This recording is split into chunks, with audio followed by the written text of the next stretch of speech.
this fine Friday. I'm assuming everybody, for the most part, is pretty good because it's Friday. I hope everybody is having a fantastic day out there. As always, I am John Brecco, Johnny Sharp. I am the creator of this channel. And first of all, before I get started, thank you guys for all the support that you have continued. And I actually haven't been able to do one of these in a little bit, so it's nice to get back on here and talk with everybody as people start coming in to check out what's going on the channel.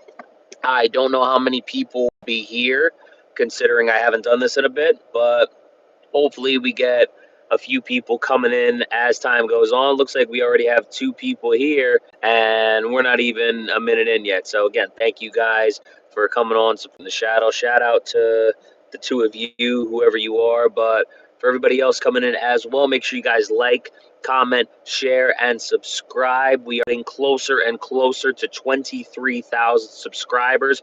We just a couple days ago recently passed 22 and a half, looking to get to 22,600. I'm hoping actually by the end of the day we're a little less than 20 off, I think. But once again, thank you guys so much, and happy to see you guys here. Okay, that's fine, sir. Fuck the Lions, too. At least we actually made the playoffs. So if you really want to start this with me, you can, but I don't really think you want that smoke as bad as you think you do, sir. But there's a couple things that I wanted to make sure I talked about and got my opinions across while we're here. And as of last week, we have a new WWE champion in Drew McIntyre after the 3 stages of Hell match. And I was hoping so bad that WWE would finally pull the trigger. They have been making a wait on it and wait on it and wait on it for years now. This downward spiral has been a years long for Drew McIntyre, and we were wondering when his moment was finally going to come. And on SmackDown last week in Germany, that moment was finally here. Jacob Fatu in the steel cage match in the 3rd fall of the 3 stages of Hell match between Cody Rhodes and Drew McIntyre. I don't know what the fuck those emojis are, but that doesn't matter. But anyway, Jacob comes out. He starts getting his comeuppance on McIntyre, and somehow, some way, I think actually what happened is Cody was upset that Jacob was involved in his match. As they started fighting, Drew McIntyre just did the smart heel thing, slipped out of the cage, and was able to obtain the WWE Championship through trickery over Cody Rhodes. And now we have this storyline developing between Jacob Fatu and Cody Rhodes, neither of whom are in the match, in the tournament rather, that Nick Aldis started on SmackDown, or announced, I should say. There's 8 men in that tournament. The Miz is going one-on-one against Randy Orton. And somebody correct me if I end up being wrong on any of these. Trick Williams is going up against Matt Cardona. We have Solo Sikoa taking on Damian Priest, and Ilya Dragunov taking on Sami Zayn. So as I just said, Jacob Fatu and Cody Rhodes are nowhere to be found. So what that leads me to believe is that Cody Rhodes and Jacob Fatu are going to go in their own program, which I am so excited about that. And I didn't know if there was going to be a title attached to that. If I am right, it looks like there won't be. But to be honest, a program that big really does not need a title between Cody Rhodes and Jacob Fatu.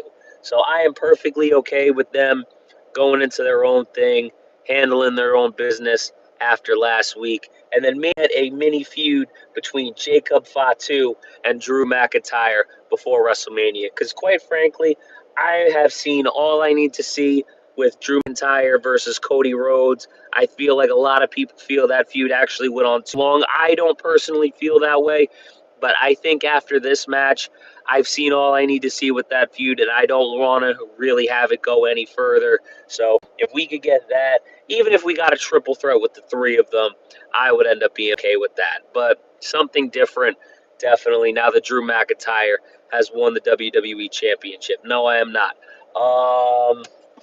But that being said, these matches I think are going to take place on this episode of SmackDown. Again, somebody correct me if I'm wrong. The Miz versus Randy Orton.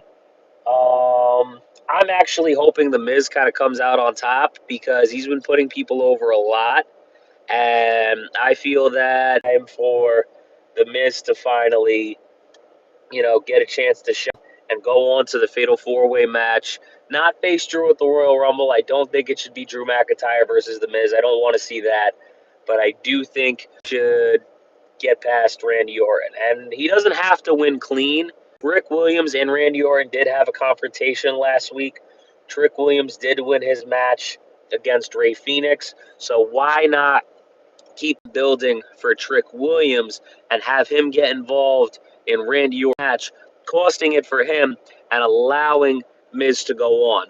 That way, it really doesn't matter who wins between Trick Williams and Mona, although I would like to see Trick Williams win his match. So maybe it's a good idea to have the Trick Williams match first, personally, and then kind of build something between Trick Williams and Randy Orton for the foreseeable future, maybe even for Mania. Who knows? And maybe even at the end of the day, if you have Trick Williams beat the returning Matt Cardona, maybe you could have him in a program with The Miz trying to actually belongs in the WWE. Prove why he have been kicked out. Prove why he's back. I think Miz would be a great program for Matt Cardona in that regard. You don't have to make Matt Cardona a champion right away. I would love to see it, but it doesn't have to be right now. Anyways, with that being said, I hope The Miz wins, and I hope Trick Williams wins.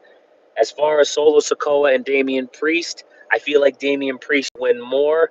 There was an underwhelming feud between him and Aleister Black. They get one pay-per-view match for about half a year in their entire feud, which is insane to even think about. And I feel like if Solo loses, it will be because of at 6. Somebody from that group, maybe even Uncle Howdy, will cost him. And I think they will continue that story, which I have no problem. And I think Damian Priest could just use this win a little bit more now. As far as Ilya Dragunov versus Sami Zayn, to be honest, man, I think either one of them could win that match. I don't believe Sammy's the win this Friday. I don't believe he Fatal 4-Way win. I would also be okay with him getting both of those wins, and I would be okay if Sami still goes on to win the Royal Rumble, regardless of what he does. I think Sami Zayn is, out of all 9 of these men that are involved, 9 possible men that are involved in this WWE title match, I think Sami Zayn is the most. You can realistically do anything with them. You can make us wonder where Sami Zayn is going to go from here if he loses either of those matches. You could have him in a feud with Drew McIntyre. You could just have him win the Rumble. So much that you can do with Sami Zayn that going to be kind of hard to get it wrong with him at kind of this point and the momentum that he's built over the past few years. I think Sami Zayn is in a great place right now, and I would love to see what they do with him. But that's what I'm hoping for. I'm hoping for next week that we get The Miz versus Trick Williams versus Damian Priest. And I'm going to say Ilya Dragunov, because I think this would be great for Ilya Dragunov to victory over Sami Zayn. And if Sami Zayn does go on to win the Rumble and hopefully be champion, I think a great first challenger personally would be Ilya Dragunov, a guy that's beaten Sami Zayn multiple times. You made him the underdog from the underground. Why not give him somebody that multiple times in his first match? So those are my opinions on that. I'm very excited to see a new WWE champion in Drew McIntyre, and I think there's a lot of different directions where you could go with his first. You could make it Randy Orton. Again, you could make it Sami Zayn, Ilya Dragunov, Damian Priest to wrap up that storyline. A lot of different things you can do right now, and there's a lot of flexibility and a lot of storylines you can create as his first challenger and down the line goes. So thank you for listening. Rant about my opinions. If you guys want to see a video of me talking about Finn Balor and his possible feud with CM Punk, put your thoughts in the comments down below. And once again, like, comment, share, help us get to 23,000 subscribers as soon as we possibly can.